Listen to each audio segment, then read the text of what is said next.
Good morning, students. Welcome to the online lecture of Class 6 Science. We were dealing with the chapter number 5, Separation of Substance. So, till now, we have covered the following topics.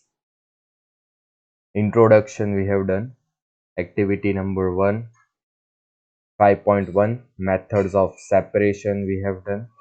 In that, we have seen hand picking, threshing, winnowing, sieving, and moving further, we have seen activity number 4, which consists of sedimentation, decantation, and filtration.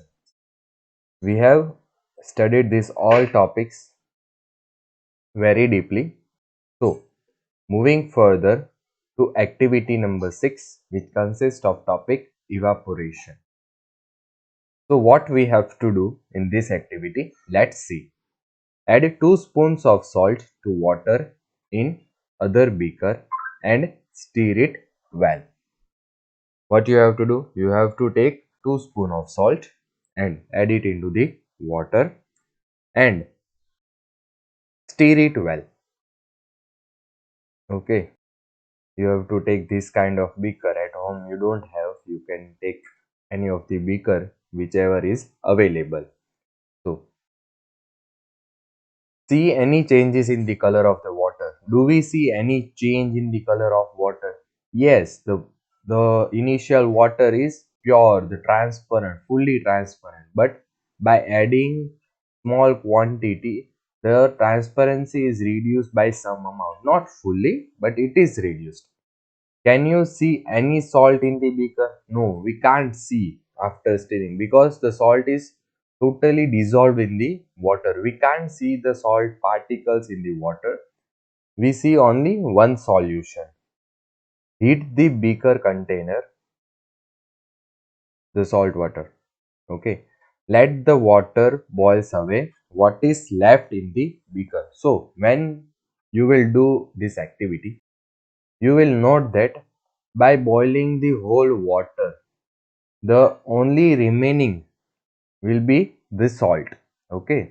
So, by this method, by the evaporation method, we can separate salt and water. In this activity, we used the process of evaporation to separate a mixture of water and salt. The process of conversion of water into its vapor is called evaporation. Okay, keep that in mind. The process of conversion of water into its vapor is called evaporation.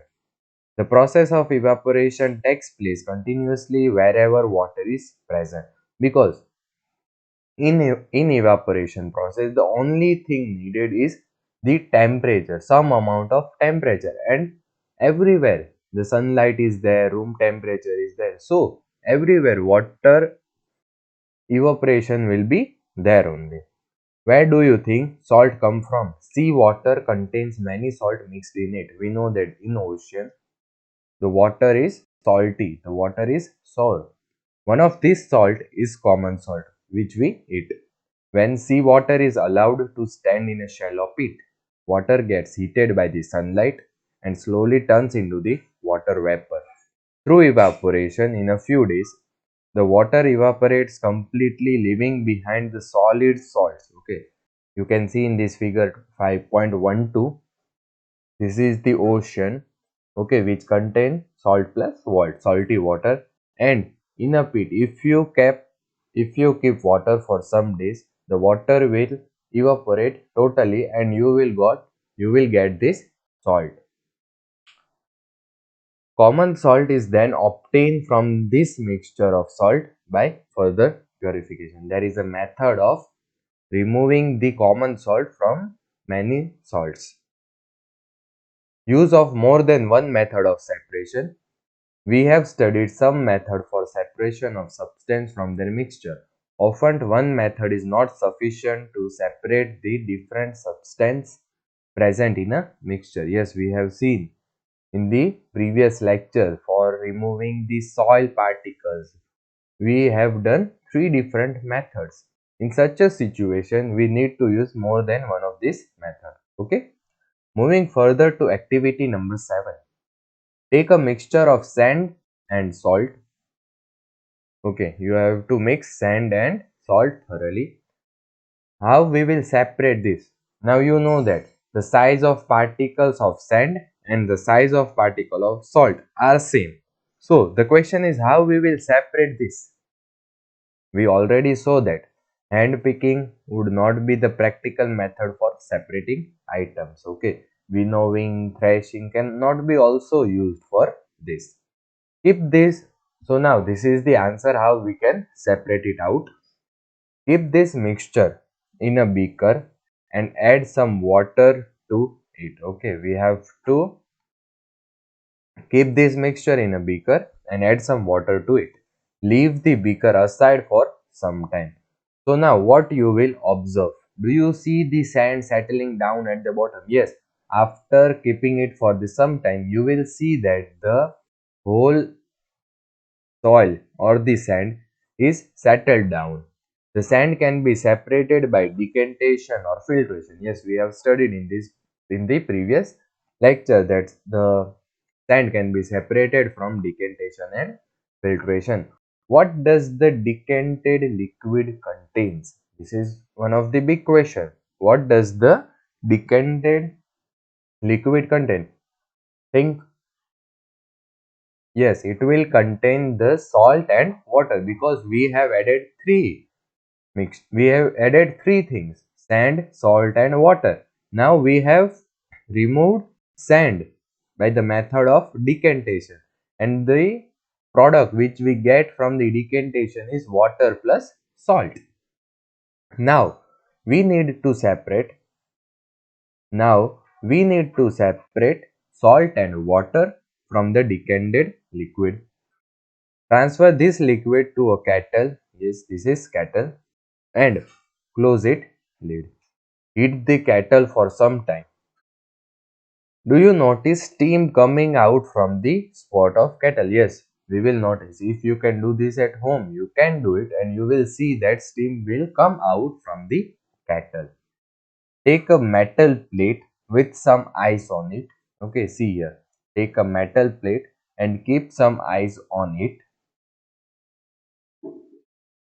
Hold the plate just about the spot of kettle as shown in figure. As shown in figure, you have to hold the metal plate with some ice on it. When the steam comes in contact with the metal plate cooled with ice, it condenses and forms liquid water. Okay, here you will know the new word condense. Okay, when the steam comes in the contact with metal plate cooled with ice. Remember this, when the steam comes in contact with the metal plate cooled with ice, it condenses and form liquid water. The water drop that you observed falling from the plate were due to condensation of steam. The process of conversion of water vapor into its liquid form is called condensation. This is the important definition. The process of conversion of water vapor into its liquid form is called condensation. Do you ever see water drops condense under a plate that has been used to cover a vessel containing milk that has just been boiled? Yes, we all have seen that. After all, the water has evaporated. What is left behind in the kitli? Without seeing, we can see that sand we have separated initially. In the second process, we have separated water. So, in the kettle, only salt will be there. We have thus separated salt, sand and water using process of decantation, filtration, evaporation and condensation. Paheli faced a problem while recovering salt mixed with sand. She has mixed a packet of salt in a small amount of sand. She then tried the method suggested in activity 7 to recover the salt. She found, however, that she could recover only a small part of salt that she had taken. What could have gone wrong? Can water dissolve any amount of substance? This is the question now, because the Paheli has done this activity and he has observed that the amount of salt she has added has not been recovered at the end. So, can water dissolve any amount of substance? In chapter 4, we found that many substances dissolve in water and form a solution. We can say that these substances are soluble in water. What will happen if we go on adding more and more of this substance to fix the quantity of water? So, from this question, we will continue our chapter number 5 in the next lecture. Thank you. Thank you very much.